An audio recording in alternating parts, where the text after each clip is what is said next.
Welcome back to the NutriMedical Report, and we really want to thank all those that support the NutriMedical show by purchasing all their nutraceutical wellness needs at NutriMedical.com. They need to know that we have the very best on earth. We also have free wellness consultations for those who are our recent customers by phone, and anybody who isn't a customer, you can email and we'll give you advice on which nutraceuticals to take. And I do not believe that any chronic illness or prevention should be done with anything other than NutriMeds. NutriMeds, by the way, are more advanced than any other nutraceutical company.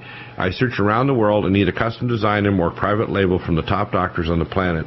And we obtain nutraceuticals from Switzerland, from Japan, from around the world, and we put them together in very elegant protocols that you cannot compare to anywhere else. So you're going to get free advice. You're going to get the best quality nutraceuticals, and you're going to get support and also networking with other clinics around the world, whether you're trying to treat cancer, reverse heart disease or peripheral vascular disease, reverse autoimmune conditions, or just to extend your life and improve your performance, protect yourself from Fukushima. Joining us this first part of the show, we have Chris Harris, our nuclear expert. That's his radio name. And Chris, of course, has a major bunch of papers to talk about today. He wasn't on last week. It wasn't really a lot of news, but when I saw your reports this morning, Chris, I thought, we got to get you on air. Tell us what's the latest in terms of what's been happening with Fukushima and the nuclear update that came from the Nuclear Regulatory Commission. Okay, well, tomorrow there'll be, I sent you a lot of information, so I'm going to take it the way I think it is, that there will be an announcement that tomorrow there'll be a meeting, a public meeting, where people can listen on a webcast or phone in and get to listen in, where the industry will talk about the new requirements for U.S. nuclear power plants to so that they could adopt them and to ensure that they're safe against a Fukushima-like event here in the United States. And it's possible to have them, especially with new seismic. The seismic requirements need to be re-looked at. We did talk about that on the last show I was on. Yeah, and exactly. Since they came out with a new report, things have to be considered now, like what the effects of a dam that you might have upstream and downstream you mentioned on a river. And seismic activity, where we had thought was previously a dam would be well constructed, may have to be looked at again in that line. What are the effects on a nuclear plant, including other events too? Now, I want you to roll back and slow this down a bit. Downstream, if you lose your water, you can't cool the plant, so you lose your ability, your heat sink. And upstream, you can flood the thing, including the diesel generator, so you lose your backup power, and then your plant goes nuclear. We've also identified that there's a basic defect in not only Mark I reactors, but there's other additional ways that nuclear material can go critical. That was demonstrated by Fukushima in terms of plant 1, 2, 3, and a cooling pool, and cooling pool number 3, which actually had a hydrogen-based nuclear explosion because it was very touchy, being a plutonium MOX fuel reactor cooling pool. We've identified that reactivity can occur because of multiple different causes, can cause a nuclear type of event or hydrogen explosion. We've had, we're going to bring on the program actually in the next few weeks, Ernie Gunderson, which you highlighted over the issue of can they get these fuel rods out. E&E News picked up your report on the September 14th show that talked about the predicting falling debris. Can you tell us about that? Because this is important. You predicted this, that falling debris was going to make it very difficult to get the debris out of cooling pool 4. They removed 2 out of, I think, 134 fuel rod assemblies. Only the newest ones, which are not highly radioactive, the old ones, which are bent, twisted with concrete chunks the size of your thumb or bigger. And now there's a large object, 7 meter long, 470 kilogram steel beam that fell into the concrete basin used for storage of spent fuel rods. They don't have anything under control here. And the fact is, they're not coming clean on the fact that they can't control criticality. They're pumping in nitrogen to cool off the reaction, but often if they put too much, it flushes radioisotopes, so they get a release of radiation into the air and water. And on the other hand, if they don't pump enough in, they get criticality, they get incredibly increased hydrogen explosion because of the zirconite interaction with water and radioisotopes that causes production of hydrogen, and you can get a hydrogen-based explosion. So both of these are extremely dangerous. The situation there also in Japan is that we're now seeing the magma chamber of Mount Fuji fill, and every couple hundred years this blows and covers an area radially 200 miles. The cheaper reactors, and up to, I think, over 80-some reactors in the area, are in danger of being affected by the Mount Fuji explosion, and there's a direct fault line from Fuji right through Sendai to Fukushima. So the Japanese by no means have this under control. They're actually talking about, quote, backing off nuclear power by 2030. There won't be a Japan in 2030 at the rate things are going. Japan will be an exclamation mark in the history books at the rate that they're going. Yep. And, well, that, of course, is possible because we don't know what's going to happen. 2030, I mean, that's a long ways out, and it's likely that there'll be another seismic event or if Mount Fuji... Well, just a few months ago, they did a war game with the United States to actually evacuate the population of Greater Tokyo, which is 45 million. It's the largest greater metropolitan area on the planet, larger than Mexico City or Sao Paulo, Brazil. So the fact is, if there's a major radiation release, they're not going to get those people out. They're already being salted slowly with radiation. We're seeing defects in insects and in plants, not only in Japan, but across North America. And Christina Consolo is usually on every Friday to talk about that. But let's go over these things here. You had this other incident. What happened in this incident where this 7-meter-long object fell into the Fukushima Daiichi reactor cooling pool? Well, consider that if you've got a giant pile of rubble and you don't know what's holding which steel girder up, and then you try to carefully pick it apart like surgery. You're trying to pick apart and lift this beam, and you're trying to lift that beam, and then you realize that you're lifting this beam, but there's nothing else holding up the other beam.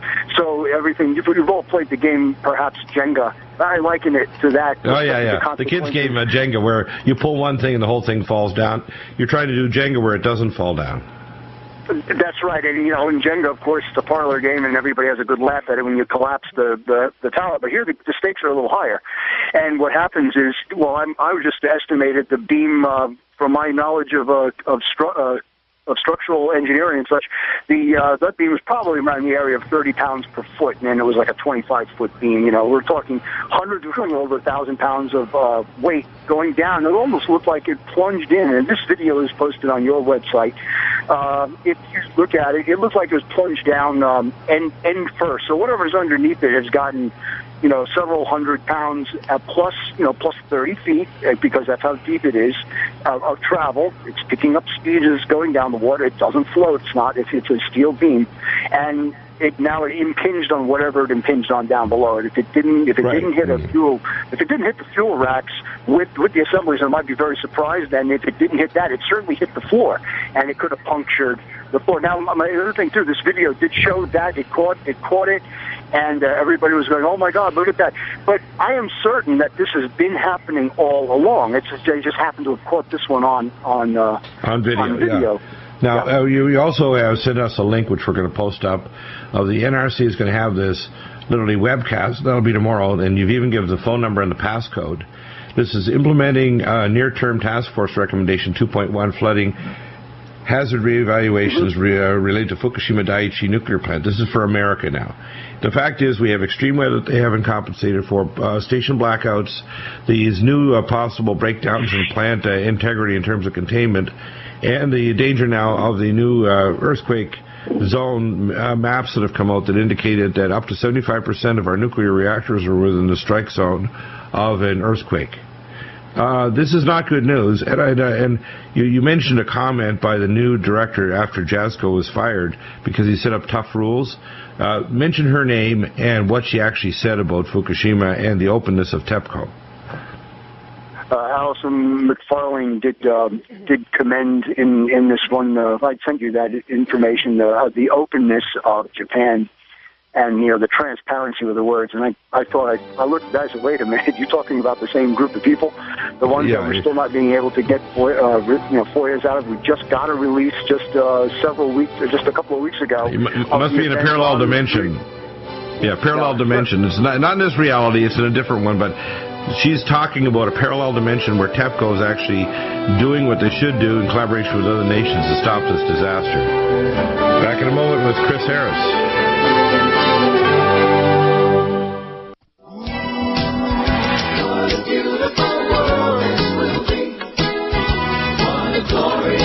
Welcome back to the NutriMedical Report. We're going to be joined at the bottom of the hour with Alexander Bachman, and we're going to kind of work this together. Chris, if we were to actually just do some wargaming in our mind, and we're going to, at the bottom of the hour, we're going to show some evidence that the powers that be are maneuvering things into place. I happen to know from intelligence sources for years that the Long Beach, California plant, which is given to the People's Republican Army, which is Hutchinson Whampoa, which manages all of the ports in Mexico, 100%, that the Mexican government doesn't do any management or determination of what comes and doesn't come, whether it's military supplies, hardware, etc. Now, before the invasion of Norway and so on by the Nazis, they actually pre-placed equipment and then they later send their troops in under aliases. The fact is that the Chinese have been shipping for probably 20, 25 years all kinds of equipment to Long Beach, California, and into Mexico. Now, I know this from my intelligence sources that there's a number of priorities of targets if you want to hit them with a missile, mortar, or whatever. Number 1 is to hit nuclear plants. Number 2 is to hit dams. Number 3 is to hit main power grid lines. And then 4 is to actually hit military bases if they can. The fact is the very top priority of an attack, either by a missile attack or a mortar attack, is to hit nuclear bases. And these nuclear power plants are sitting ducks. A lot of them have up to 50 years or more of fuel on board. They haven't opened Yucca Mountain or another facility to move this debris off safely. They haven't designed rail cars to safely move it, because you don't want to put this on the highway, either liquid radioactive waste or solid waste, because if those things tip or roll and you lose containment, you could literally despoil the entire area. We had an incident where I personally was involved with a liquid radioactive waste tanker van that actually went off the I-70 freeway, and we had to use cables. It took us almost a week to pull it off so it didn't land in the Colorado River and despoil the entire southwestern United States with enough plutonium to kill everyone many thousands of times over. So when people say these things don't happen, I'm sorry, but for a bunch of angels protecting us, a whole lot of stuff has happened, and very few people really know what's going on. They're also moving this stuff on highways down to a storage depot and a salt mine near Dallas, Texas, including our chemical weapons that are moved to a base in Utah where they burn a lot of it chemically at high temperature, these very advanced weapon systems, and then a lot of the toxins are stored in salt mines as well. So how do you answer that? I mean, we have extreme weather now. In the last few years, we've had tornadoes ripping through switchyards. We've had earthquakes. We have this latest report you talked about a few weeks ago. We have debris falling into this open pit. And we've given them recommendations, but they don't do anything. In fact, I've contacted Senator Wyden and Senator Feinstein. I gave my article, which is now going to be published by the Academy of Environmental Medicine, to the Academy, to Dr. William Ray, Dr. Willoughby. And they received it and say, well, this is great. We now have information. It is the biggest environmental disaster in history. And on top of that, we're actually on the edge of a possible war where a preemptive nuclear attack could occur against the Bushehr reactor. It'll be a nuclear war, even if it's local.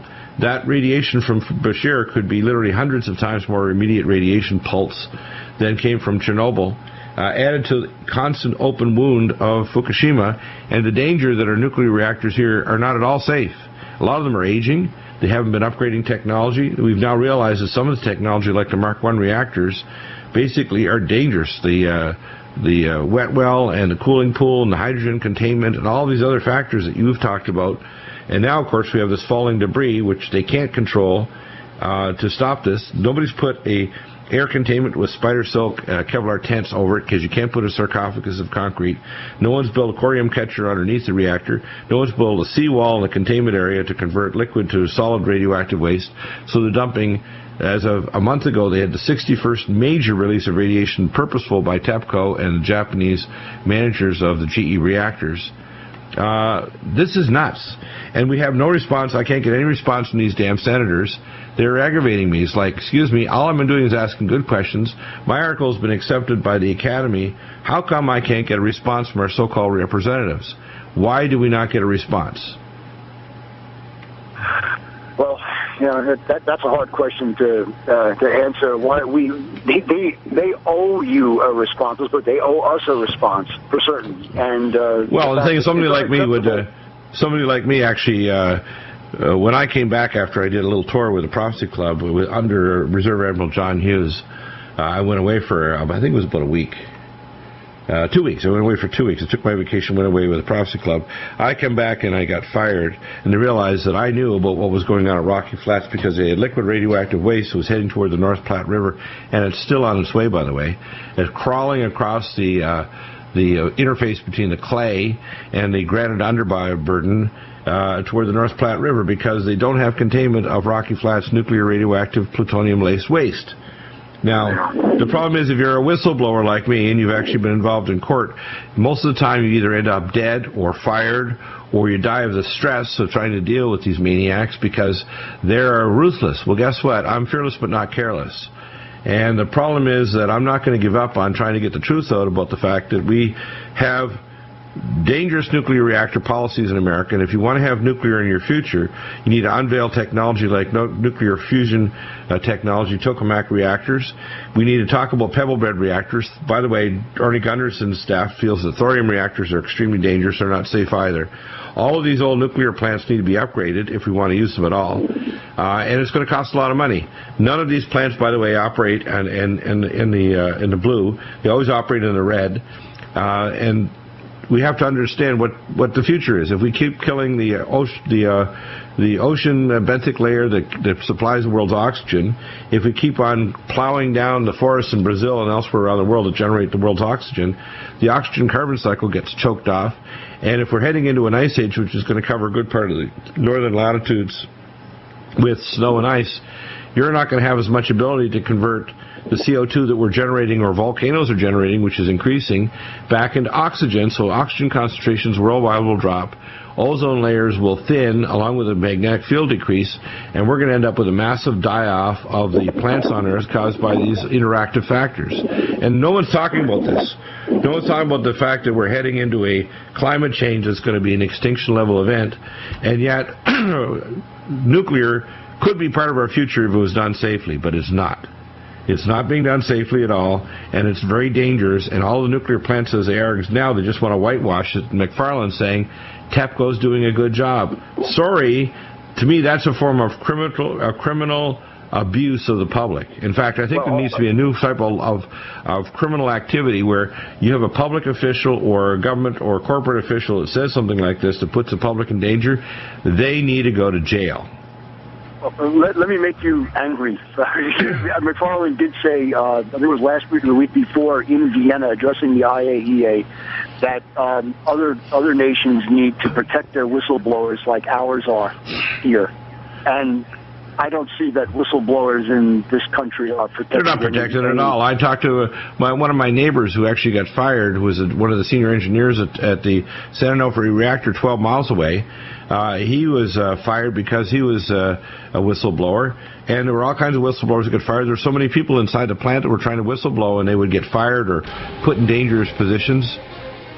You know, and it's also within the NRC, too. There are whistleblowers, and they're getting treated very poorly. Right, exactly. Yeah. This needs to stop. This needs to stop right now because if we get into some kind of a shooting war, number one, our nuclear plants are target number one, and we don't have even the nuclear waste moved off the plant. How crazy. Back in a moment.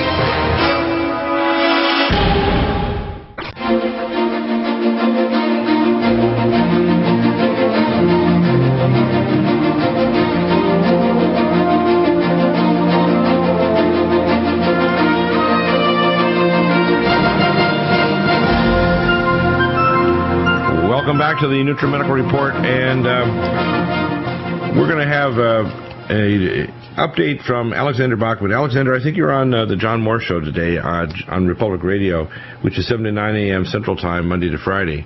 And there's some important issues that need to be opened up. Now, I'm going to just go back to 1999, April newsletter for the Prophecy Club, and I gave them a specific prophetic vision warning that we were going to have an invitation by the president to have foreign troops on American soil in case there's, quote, disruption of the normal, if you want to call it, civil society. In other words, martial law. Now, people think that can't happen. I'm sorry it can. And it doesn't have to happen with millions of troops. It can happen with a couple 100,000 troops if they're properly placed. The fact is that Obama is a globalist.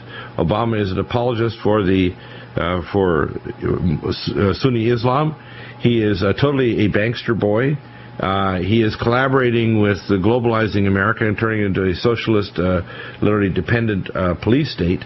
He wants to take over the internet. He's collaborating with the FBI move to actually get the backdoor passwords to everybody's cell phone so you can know your GPS coordinates. Now, why would the FBI want to know everyone, not just some people, but everybody's backdoor passwords so they can get access to their GPS coordinates? This is nuts. And when people say, well, you're just a conspiracy theorist, I'm saying, no, we're conspiracy researchers. Now, Alexander, you live in Mexico. You live in I'm not going to say where you live, but you live in Mexico. You've been doing a lot of research over the period of time. I'm just going to recount a few facts. Hutchinson Whampoa, which is an arm, 100% arm of the People's Republican Army, controls every port, including Villa Cardenas, the giant super port on the Pacific side of southern Mexico. It's connected to the so-called Trans-Texas Corridor and all these other giant corridors that haven't gone away, including the lying piece of garbage governor of Texas who tries to pretend that it has gone away when they dismantled the names of the pieces, but it's still being assembled inside the United States. One of those terminuses of the port is, believe it or not, Kansas City, Missouri. What's going on is material are coming into the United States to arm gangs to the teeth through the Long Beach, California port. I've known about this for 20 years. We've got tons of collaboration on that. All these super port and super highways, 100 series highways in Mexico, are completely built for and paid by the Chinese. The Chinese have, on the Guatemalan-Mexican border, short-range, medium, intermediate-range nuclear missiles aimed at America. We have Russian movements working in Venezuela as well as Chinese. They're getting ready. They're getting ready for something, and of course on the other side they're not really aware of just how stupid they are, because between Taiwan, South Korea, and Japan, and this big discovery of the MOX reactor fuel pool and the other issues in Fukushima, they've had a nuclear weapons development program there for decades in Japan. Japan should not be counted out as a nuclear power. Russia and China will be nuked flatter than a pancake in under 25 minutes. The fact is that even the hatred against the Japanese for the invasion of Manchuria 81 years ago that was celebrated a week ago was protests in China. The Chinese want to invade Australia and New Zealand. They want to invade North America. They do not have the logistics of the Blue Water Navy. They're probably moving tons of troops. In fact, I think John has worked out some logistics. There are some prophetic visions by a number of Christians over the years, including Henry Groover and many others that have actually made statements, all of them very similar, which you have to take notice when they're very similar. And people should be aware, just like the Emperor of Japan said, that, if you invade America, there will be a gun behind every blade. Yeah, there'll be a lot of dead Americans, but anybody trying to invade America, you better have all of the armies on Earth, because you're not going to make it. It'll be like throwing raw meat into a meat grinder. And I don't think they care. I think the Chinese think that, well, we pour in 1 million troops, we'll pour in 1 million more. You got to get them across the Pacific Ocean, and you got to get them across borders. The jockeying is now to have an exchangeable yuan and for China to become the prescient economic and military power on Earth. And those growing pains are going to cause major conflict, that they really don't have the land resources to support their population food-wise. There's a massive famine in China. That's why they're building food resources in other countries, like in growing rice in northern Australia for the Chinese market. People don't conceive what's going on a worldwide basis, do they, Alexander? So give us the latest report you presented this morning and where this is all going. Well, thank you, Dr. Deagle. The New World Order plan is for communist China to take over the world. That's the way they're pushing it. That's the thing they want. That's their new model. They want that's their model for the global control. A small number of a clique at the top, and everybody else is basically a farmed, if you want to call it, as a resource. But it's going to collapse in their face, because the world is waking up, and China is not a petroleum-based country, so I don't think it'll work unless you move China to mainland USA, and that's what they're pushing for. But believe me when I tell you this, I mean, when we published the article about the Chinese ports in Mexico being controlled by the Chinese, all the main ports in Mexico, including Ensenada, Baja California, Lázaro Cárdenas, Colima, and Veracruz, being controlled by the Chinese, we were exposing something that was already being exposed by WorldNet Daily, by Jerry Corsi, and other people like Alex Jones. But we're pointing to the fact that they've been installing sensors along our highways.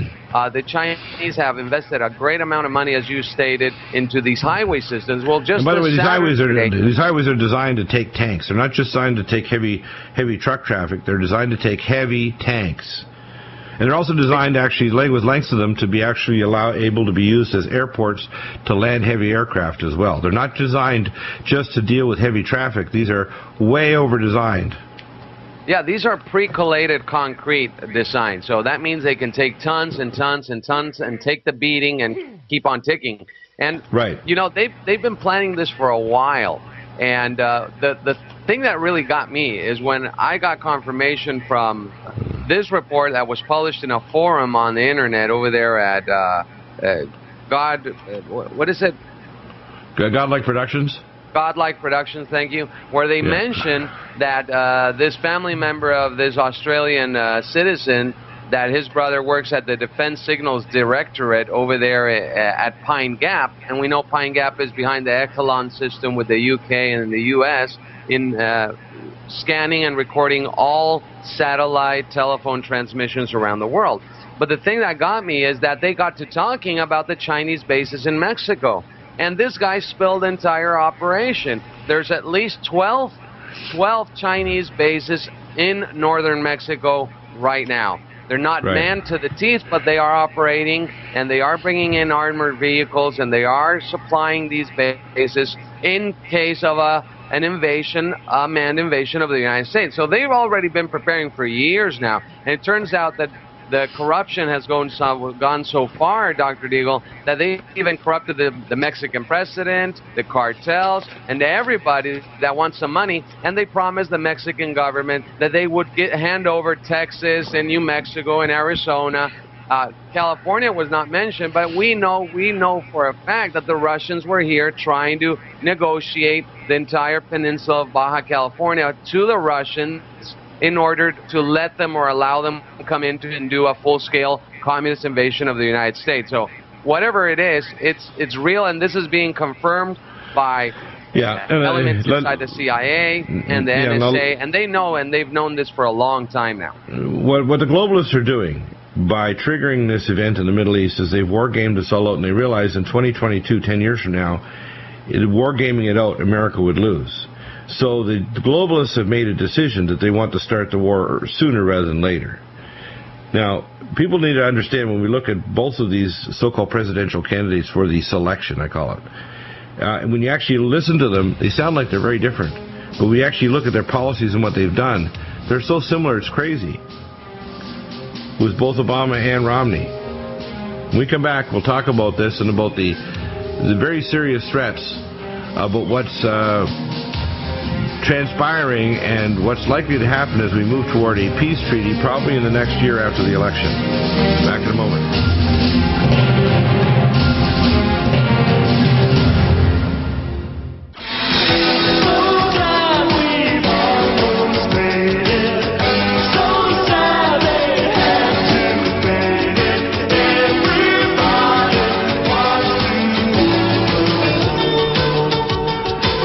Welcome back, and so Alexander, if you were to summarize, what would you say to those out there? Because I know that listening to this report, the NutriMedical Report, Clay and Iron Show, we have not only citizens that are trying to listen, not only in America, around the world. We also have military and people in intelligence that say one of the biggest problems I found having Q-level clearance and working for Space Command Strategic Defense Star Wars is discussing with a number of military people, ex-NSA, CIA, etc. And by the way, you never actually always carry a pager for the rest of your life. Is that one agency doesn't talk to another. Technology we do have doesn't get deployed in the field. We allow things to happen like the transfer of technology, weapon systems, etc., or the invasion of our country. We have over almost 50 what's called trade zones, like the giant one in Idaho that's 50 square miles, approved by the governor of Idaho, that literally is Chinese sovereign territory to do what they will with that territory. What's going on is pure insanity. It's obviously a globalist plot to metastasize China into America's body politic, to destroy our factories and move them overseas. And we've had financial instruments like the insurance companies, the Glass-Steagall, and the various funding systems that literally encourage money to go internationally to build factories. For example, General Motors, which we've rescued, 70% of the GM cars in the world now are made overseas, primarily in China and Indonesia and other countries, where we actually rescued them with our money, and they're now being built. 70% of the vehicles are being built over there. This is all designed to globalize, and I think, considering all these missiles, like the Russian missile destroyer, the Boomer they call it, that was sitting in the Gulf of Mexico, this is designed to say to America, to signal, we're here, we can destroy you, let's make a deal, which is financial, because ultimately it comes down to money and territory and land and access to food, because the Chinese are on the front edge of the largest famine in Chinese history. And they've had a long history of famines that have killed millions of their citizens over the centuries. This latest famine that's striking China, because of their massive population that are expanding Gobi and other deserts, climate change, etc., and now the incredible despoiling of agricultural land by giant industry in China that's been given over to the 80 million communists, they're in a world of hurt. And the Chinese will not, especially if they just decide to go to a Western meat, etc. diet, they will not be able to feed their own population at the current rate it's going in the next few years. So if they don't invade other countries, they're going to see a massive die-off of Chinese people. Exactly. What I see is exactly that China is growing to such an extent that it is going to need resources to keep expanding its thriving economic model. And that its model's already collapsing. It's down to 2.7% of exports compared to 22.47 last August, year by year. And that means that they generate 10 new employees for one job now in China, and they have warehouses where they store stuff because they can't shut off their industry or they'll have an internal revolution. People don't know what's really going on. Russia is basically a country where the young people are doped up to their eyeballs in Moscow and elsewhere, that a single economy based on oil, and if you don't have oil, you have oil, so you have industry to make things. So Russia is what I call a very stupid economy that's not, how can I say it, organized into more advanced technology. The same with all these Arab countries like Saudi Arabia and Qatar, etc. They're running out of oil. And America, basically, I know this from my oil engineer, one of my patients was actually an oil engineer, said, all these abiotic oil pumpers in the back of ranchers' yards, you don't even need to drill new oil. You don't even need to talk about the oil shale oil or the Prudhoe Bay Liberty rig or the oil in the Gulf of Mexico. There's enough oil just in the backyards already that have been drilled over the last century. We could completely be independent because all these oil wells refill because they're abiotic. That's the big dirty secret they don't want to tell people, that we don't need anybody else's energy. And if they told the people that oil replenishes itself, you'd have 1 cent a gallon at the pumps. Okay. Well, not only that, we wouldn't have water. Right. What would happen is our industry would all move back here. We could also use more clean burning carburation technologies. We have tons of natural gas. I mean, there should be natural gas everywhere. I personally think that, and they want to close off all the other advanced technology for energy from a vacuum, fusion reactors, which we've had for over 30 years. All of this is to manipulate the public, just like, why are the Japanese not protesting over all of the death of all their children and radiation? Maybe they've been promised advanced life extension technology and that their children will be born in advanced biolabs with any genetic defects, so their children will live for centuries because they'll be upgraded. I mean, who knows what they're thinking of? It just defies logic to me and decency that Japanese teachers and politicians would tell them that these children should eat radioactive food because it's good to learn about how dangerous radiation is. Well, there's no real difference between Japan and China. I mean, the society is robotized. They're automated societies. The people just don't even have any values, core values, in order to discern and say, no, we're against this. They're just killing the people blindly. Same thing, that's what happens with empires, that mind control their societies into a certain belief state. Well, yeah, Same thing with North Korea and Iran. No, if you look at South Korea, there's a lot of Christians there. A lot of the Christians have come there. In fact, one of my neighbors is a Christian from South Korea, and he's very smart. Runs a furniture factory there. These people are totally different. It's when you add Christianity to people from anywhere, it elevates them. It brings them out of Islam, out of communism, out of atheism, out of transhumanism, out of evolution, into a state where human beings become valuable, and literally preserving the earth itself becomes a top priority rather than just getting richer and more powerful temporarily. Well, they understand God's creation, and God's creation is being defiled every day, from the human DNA to every single plant and cell and food and everything they're doing. They're just desecrating the earth on purpose to piss God off. That's the fact, and they just want prophecy to be fulfilled in order to bring the end of days with this 12 Mahdi scenario of bringing out the new Messiah of Islam and imposing their caliphate upon the world and destroying Israel in the process and nuking everybody. They're just insane. They're on steroids, and they're insane. They have to be stopped. And it's really sad because... We're going to bring on the program next week. Theodore Shubat will be back on, and Michael Velarde. We're also going to bring on Joel Chernoff talking about what's going on with Obama. Obama basically was not going to meet with Netanyahu. Now, whether he disagrees or agrees with him, he should be meeting with the president of Israel. This is really extremely dangerous to do this. We need to have integration of our military actions with Israel, no matter what it is, because if we don't, and they just do something, we're a target anyway. So the fact is, if Israel decides to do something preemptively, we're going to get hit, whether we want to get involved or not.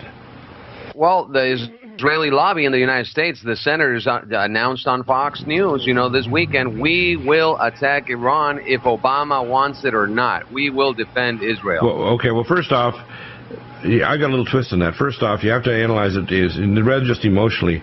Number one, are these centrifuges and material distributed in such a way that these false missile silos cannot be all wiped out? Number two, can you stop the reactors?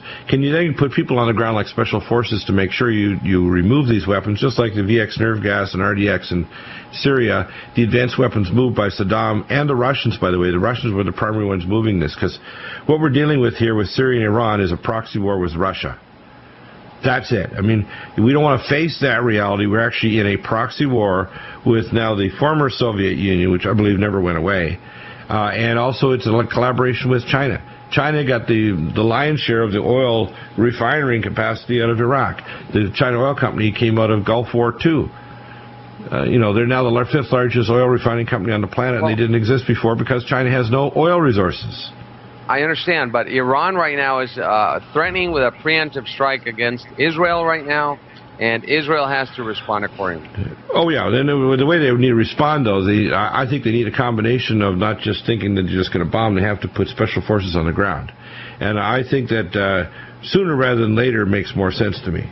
I know I hear people say that they can't do that. Well, I don't want them bombing infrastructure or Tehran or other cities, but I think it's very important that we neutralize the idea that, and some people get very upset with this. They think, well, don't you think that all religions have something positive to contribute?